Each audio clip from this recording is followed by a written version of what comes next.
Escalada sem desfecho real. Assim pode ser descrita a situação de Vladimir Putin na guerra da Ucrânia atualmente. O que era para ser uma rápida operação para tomar a Ucrânia virou um atoleiro, e Putin está preso nisso.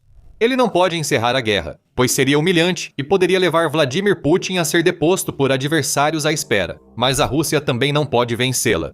Isso ficou provado nos últimos 4 anos. Mesmo se a Ucrânia cair, o dano que Vladimir Putin causou ao próprio país é tão grande que ele não sobreviverá às consequências. O fim de Vladimir Putin já começou e ele só pode intensificar o conflito sem saída. Para entender o motivo, é preciso analisar como a operação militar especial de Vladimir Putin começou e evoluiu para um fracasso, preparando o terreno para sua queda. Tudo começou com um sonho que um agente da KGB que desejava o poder absoluto teve. Um império estava na mente de Vladimir Putin, um império tão grande que rivalizaria com aquele, construído por Iosif Stalin e anteriormente pelos zares russos. Jack Brough, que é veterano da Força Aérea dos Epesispatos Cesios e comentarista militar regular, é direto ao falar sobre o que Vladimir Putin realmente quer. Essas guerras nunca vão acabar, diz Brough. Vladimir Putin está buscando um império. Se Putin tiver sucesso na Ucrânia, a Moldávia não vai durar muito. Os Bálticos serão os próximos. Vladimir Putin continuará redesenhando mapas e reivindicando territórios que já foram da Rússia. Como relatou o Conselho Atlântico, já em abril de 2023, o próprio Vladimir Putin fez alusão a esse desejo de construir um império. Ele comparou a invasão da Ucrânia às conquistas do czar Pedro o Grande, aparentemente esperando que parte da antiga glória da Rússia recaia sobre si. Vladimir Putin diz estar devolvendo terras históricas russas ao país. Putin sempre planejou apresentar a invasão da Ucrânia como o início de uma campanha maior para restaurar o papel que considera de direito a Rússia na liderança geopolítica global.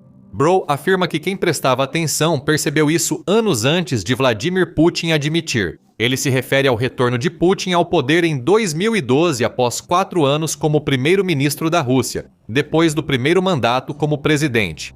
Assim que Vladimir Putin reassumiu a presidência, iniciou ações que, em retrospecto, vemos como ponto de partida do que viria a seguir.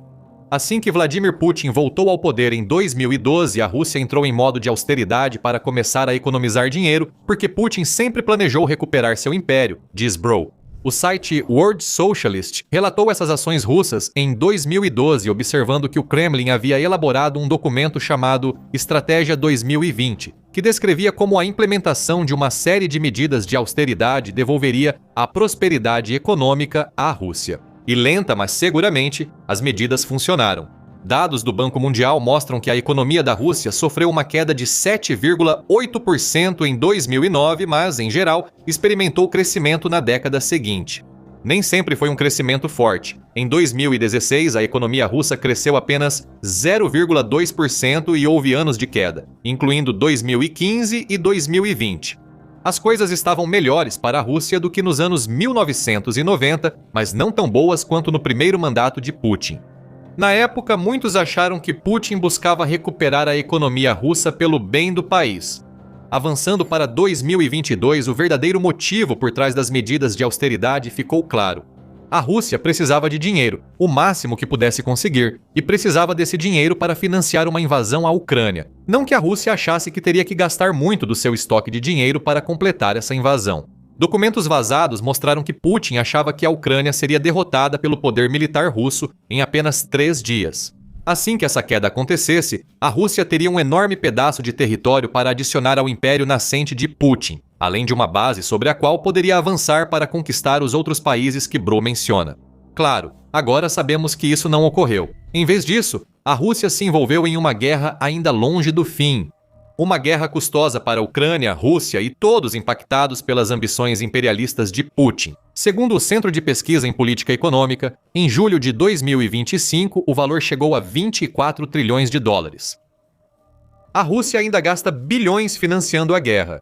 A TVP World disse em 19 de dezembro de 2025 que a Rússia vai dedicar 73% do seu produto interno bruto, ou PIB, à defesa nacional e à segurança nacional. Isso indica que Putin vai continuar a guerra. Ele precisa fazer isso. Putin não tem outras opções. Ele achou que poderia ter opções quando o presidente dos DCPCCEBA, Donald Trump, chegou ao poder. Bro comentou que Putin e Trump pensam parecido em certos pontos, o que Putin queria explorar. Ele menciona que nenhum dos dois leva a sério os líderes da Ucrânia, União Europeia ou Reino Unido, dizendo que ambos acham que poder é ter mais armas nucleares. Esse pensamento paralelo, junto à falta de compreensão do governo Trump sobre como lidar com Putin, levou o líder russo a fazer exigências maximalistas nas negociações de paz com a Ucrânia. Putin só aceitaria um acordo de paz se todos os ativos congelados fossem devolvidos e as sanções suspensas. O cara diz que isso não pode ser feito sem os supostamente insignificantes líderes da UE, Ucrânia e Reino Unido. Só a UE detém 210 bilhões de euros, ou cerca de 245 bilhões de dólares em ativos russos congelados, e não vai devolvê-los tão cedo. Putin exige que a Ucrânia ceda Donbás e já afirmou várias vezes que a região está prestes a cair. Tudo para convencer os desistentes a apoiarem a versão de paz que Putin deseja. Às vezes isso funcionou, mas quando Putin atrapalha o que Trump quer. Como vimos com a captura de Nicolás Maduro da Venezuela em 3 de janeiro, Trump provou que vai agir sem se importar com Putin. Deixando a manipulação de lado, que ainda está muito em jogo para Putin, Trump, sendo tão imprevisível, o torna imprevisível. Essa imprevisibilidade faz com que a única chance de um acordo de paz que permita a Putin sair da guerra com dignidade nunca seja garantida. O que um presidente autoritário que deseja um império deve fazer quando as coisas não vão como quer? Escalar. O cara já comparou o Trump sonhando com o Nobel da Paz por seu papel nas negociações sobre a guerra na Ucrânia. Mesmo enquanto Putin repetidamente diz aos Estados Unidos que a Rússia quer paz, enquanto está bombardeando a Ucrânia. Tenho certeza de que os russos estão rindo muito nos bastidores, diz o Mano, citando vídeos na mídia russa que mostram a Rússia tirando sarro do Trump e da ingenuidade dele. Durante todo o ano de 2025, a Rússia fazia declarações dizendo querer paz, enquanto constantemente escalava o conflito na Ucrânia. Isso é visto no uso de drones de longo alcance pela Rússia na Ucrânia. Em seu boletim de 13 de janeiro sobre Rússia e Ucrânia, o Russia Matters informou que a Rússia lançou 5.649 drones contra a Ucrânia somente em dezembro de 2025. Isso foi cerca de 3 vezes mais do que os 1.881 drones lançados em dezembro de 2024. Além da campanha aérea, Putin também intensificou ao máximo suas ações em terra. O Kiev Independente relata que a Rússia quer recrutar 400 mil soldados em 2026. Já possui cerca de 700 mil militares destacados na Ucrânia, um número tão grande que poucas forças armadas no mundo chegam perto de igualar. Apesar da escalada e das tentativas de manipulação dos atuais por Putin, já surgem rachaduras que apontam para um colapso iminente. Vamos começar pelos gastos da Rússia. Bro afirma que Putin conseguiu sustentar os enormes gastos de guerra do país. Putin ordena que bancos privados russos concedam empréstimos preferenciais a contratantes de defesa para manter a produção. E nos últimos 3 anos, eles acumularam 250 bilhões de dólares em dívida corporativa. Isso não está nos livros do governo, isso não está no balanço do governo, está no balanço desses contratantes de defesa, diz Bro. O problema com os empréstimos, mesmo os preferenciais, é que eles precisam ser pagos em algum momento. O enorme influxo de dinheiro na indústria de defesa da Rússia provocou um período de boom por alguns anos. Mas, como sugeriu o Moscow Times em 26 de dezembro, esse pico pode ter chegado ao fim em 2025. As previsões para o crescimento da produção industrial em 2025 estão em 1%, diz o jornal, o que representa uma queda substancial em relação aos 56% registrados em 2024. O crescimento desacelera em setores como computadores, eletrônicos, transporte e produtos metálicos fabricados. Isso indica que a indústria de defesa da Rússia está ficando sem recursos para fabricar o que Putin precisa. Essas empresas de defesa não contratam como antes. Em setembro, o Novaya Gazeta informou que a Duma Estatal da Rússia declarou, em novembro de 2024, que fábricas militares russas enfrentarão falta de cerca de 400 mil trabalhadores em breve. Os salários dos contratados de defesa caíram 10% desde 2024, segundo o mesmo veículo. O Moscow Times acrescenta que, no verão de 2025, as empresas de defesa da Rússia anunciaram 34.500 vagas de emprego, em comparação com 52 mil no mesmo período de 2024. A bolha ainda não vai estourar, mas a agulha se aproxima, e quando atingir, A indústria de defesa que Brough diz depender de empréstimos duvidosos de bancos privados sentirá a pressão. A Rússia ignora as regras da economia moderna e capitalista para sustentar a guerra, diz Brough. Agora, 20% do PIB nacional é apenas dívida corporativa. Seria como se o presidente dos Sales obrigasse bancos privados a conceder 5 trilhões de dólares americanos em empréstimos para empresas de defesa, permitindo que os Brasil invadissem o México. Após 3 anos de luta, avançamos apenas 50 quilômetros no México. É estúpido, declara Brough. Isso também é perigoso para Putin, pois está afetando toda a economia russa. Segundo a Nova Voz da Ucrânia, em 6 de janeiro, a inteligência ucraniana acredita que a Rússia enfrenta uma crise financeira tão grave que a recessão é inevitável. Essa recessão deve chegar antes de julho de 2026 se as tendências atuais continuarem, e não há razão para pensar o contrário. Como dissemos antes, tudo o que Putin parece ser capaz de fazer agora é escalar a guerra que ele começou, porque vencer é a única opção que ele tem para não acabar caindo rapidamente de uma janela. Quando a guerra terminar, talvez não sejam as pessoas comuns da Rússia que mais preocupem Putin, já que ele se aproxima do fim de um jogo impossível de vencer. Pode muito bem ser que os próprios oligarcas que ele colocou no poder sejam os responsáveis por sua queda. Afinal, quem você acha que seriam as vítimas dessa dívida corporativa que Brough menciona? E por vítimas, nos referimos àqueles com quem Putin realmente se importa. Os oligarcas donos das empresas de defesa receberam empréstimos preferenciais, acreditando que a guerra, prolongada até 2026, teria acabado muito antes. Agora, as pessoas não sabem onde está o risco ou quem será eliminado. São os oligarcas do Putin. Os oligarcas do Putin são aqueles que têm participação acionária nesses bancos que vão à falência. São os oligarcas do Putin que têm participação nessas empresas de defesa que vão ser eliminadas. Então, quando tudo isso desabar, vai ser muito ruim para Putin, para o governo dele e para a economia russa, declara Brough. Talvez você ache que diremos que os oligarcas de Putin vão se levantar contra ele. Não, não vamos. Como relatou a Chatham House em outubro de 2023, Putin já começou a se antecipar ao problema de oligarcas antes leais se voltando contra ele por meio de um processo de desprivatização das empresas russas, o que permite que ele instale uma nova geração de aliados. No entanto, esses novos oligarcas são mais gerentes intermediários do que magnatas dos negócios. Putin quer assim, mas essa abordagem traz problemas, como aponta a Chatham House. A desprivatização equivale ao desmantelamento das instituições que a Rússia passou a conhecer desde o colapso da União Soviética. Para um ditador como Putin, isso significa ainda mais controle.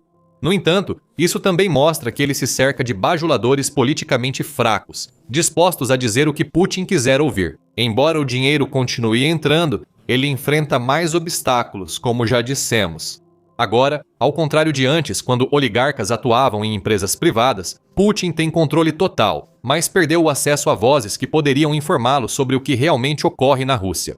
Mesmo com Putin levando o país à falência, quem se beneficia, mesmo que por pouco tempo, não ousa pedir que ele pare. Em outras palavras, Putin não está recebendo boas informações e essa situação não vai mudar, e isso está causando grandes problemas para a Rússia. Como Brough coloca, um tema comum entre as autocracias é: o cara no comando fica irritado quando recebe más notícias, então as pessoas simplesmente não lhe dão más notícias. Eles dizem o que ele quer ouvir, e é quando as pessoas começam a morrer. Morrer é o que os soldados russos mais fizeram na guerra da Ucrânia. Até 14 de janeiro, a Ucrânia afirma que a Rússia perdeu aproximadamente 1.220.000 e 1.940 pessoas entre mortos, feridos ou capturados desde que Putin lançou sua invasão. 2025 tem sido um ano terrível em termos de baixas para a Rússia, pelo menos se acreditarmos na Ucrânia. O comandante-chefe das Forças Armadas da Ucrânia, Oleksandr Syrskyi, afirmou em janeiro que a Rússia perde tantos soldados quanto recruta atualmente. O equilíbrio continuará favorecendo a Ucrânia, à medida que os substitutos mal treinados da Rússia enfrentam a crescente barreira de drones ucranianos. Será que Putin sabe de tudo isso? Ou ele se cercou de tantos bajuladores a ponto de realmente acreditar nisso? Quando a Rússia diz ter tomado cidades como Kupiansk e Pokrovsk, mesmo que ambas ainda existam. É difícil saber se ainda existe alguém que possa dizer a verdade para Putin, ou mesmo se ele quer ouvir a verdade. Enquanto o líder da Rússia direcionou todo o seu país para criar um império, esse império fracassou em se expandir logo no primeiro obstáculo. Então, mais uma vez, tudo o que Putin pode fazer é aumentar, mais bombas, mais drones, mais soldados e mais destruição das forças armadas russas causada pela Ucrânia. Então, onde tudo isso deixa Putin? Quer ele pare a guerra na Ucrânia ou continue, Putin ainda sai perdendo. Como escreveu Jessica Ludwig, do Centro Presidencial George W. Bush, em dezembro de 2025, Putin criou um leviatã de guerra na Rússia que ele precisa continuar alimentando. Já vemos isso na economia. O setor de defesa da Rússia pode desacelerar, mas ainda é um dos maiores empregadores do país. Além de ser um dos pilares da economia que Putin criou nos últimos 4 anos, se a guerra acabar hoje, esse setor de defesa não necessariamente para. A Rússia teria que reconstruir seu exército, mas já enfrenta uma economia sem dinheiro. Ou seja, a Rússia acabaria como uma suposta potência global com muito pouco poder real. Mas o que mais preocupa Putin, segundo Ludwig, são os extremos que a Rússia alcançou para manter a alta rotatividade de soldados causada pela guerra na Ucrânia. A corrupção se espalhou na Rússia pelos altos pagamentos a soldados. Ludwig diz que há uma rede de viúvas negras que se casam com homens no país. Elas enviam esses homens à Ucrânia e depois ficam com o dinheiro que eles ganham. Parece sensacionalista. Menos sensacionalista é o fato de a Rússia ter usado sua população carcerária para reforçar o exército. Até 180 mil deles até janeiro de 2025, segundo o Kiev Independent. E esse número pode ser ainda maior agora. O que acontece quando esses criminosos e os milhares de homens transformados pela experiência na Ucrânia retornam para casa? Ludwig sugere que já estamos tendo indícios disso, já que cerca de 1.000 cidadãos russos já foram mortos ou feridos por soldados russos que retornaram da Ucrânia. Encerrar a guerra agora traria muitos homens brutalizados e violentos de volta a uma sociedade despreparada para apoiá-los. Uma economia em colapso raramente oferece empregos aos soldados que retornam, especialmente com salários próximos aos que recebiam lutando na Ucrânia. Encerrar a guerra criaria um pesadelo doméstico para Putin, mas a alternativa dele é um desfecho que aparentemente não tem fim. A guerra continua nesse cenário, o que significa que centenas de milhares, talvez até milhões de russos morrem ou ficam feridos devido aos combates. Putin está lentamente destruindo toda uma geração de homens russos em uma guerra de atrito. Se a Ucrânia mantiver o apoio do Ocidente e seguir no mesmo caminho, o conflito provavelmente continuará mesmo após a morte de 73 anos. Mesmo com vitória na Ucrânia, a Rússia ainda enfrentará dificuldades. Problemas econômicos e falta de mão de obra, causados pela morte de muitos homens, deverão piorar nos próximos anos. As taxas de natalidade seguirão baixas e já tinham alcançado o menor nível em 200 anos em abril de 2025, segundo o Moscow Times. A gloriosa expansão do Império Russo seria seguida por um longo período em que a Rússia tentaria se recuperar da catástrofe de uma guerra que não foi nada como Putin afirmou que seria. Putin também enfrenta a pressão de ultranacionalistas russos que exigem controle total da Ucrânia. Esse tipo de pessoa pode agir ao notar fraqueza no líder, então manter a guerra impede essa oportunidade. Talvez só exista um desfecho para Putin agora: escalar até morrer. O líder da Rússia vai torcer para que essa morte seja pacífica, de preferência sem envolver janelas. Ele pode só prolongar a guerra na Ucrânia até sua morte, evitando lidar com a bagunça criada. Afinal, o futuro não parece promissor para a Rússia e Ucrânia. Apesar das muitas mortes de soldados, os aliados ocidentais da Ucrânia seguem oferecendo amplo apoio. O Reino Unido está desenvolvendo um míssil balístico para a Ucrânia usar contra a Rússia, chamado Projeto Nightfall. Saiba mais assistindo ao nosso vídeo. E se você gostou deste vídeo, não deixe de se inscrever no The Military Show para mais análises sobre o estado decadente da Rússia.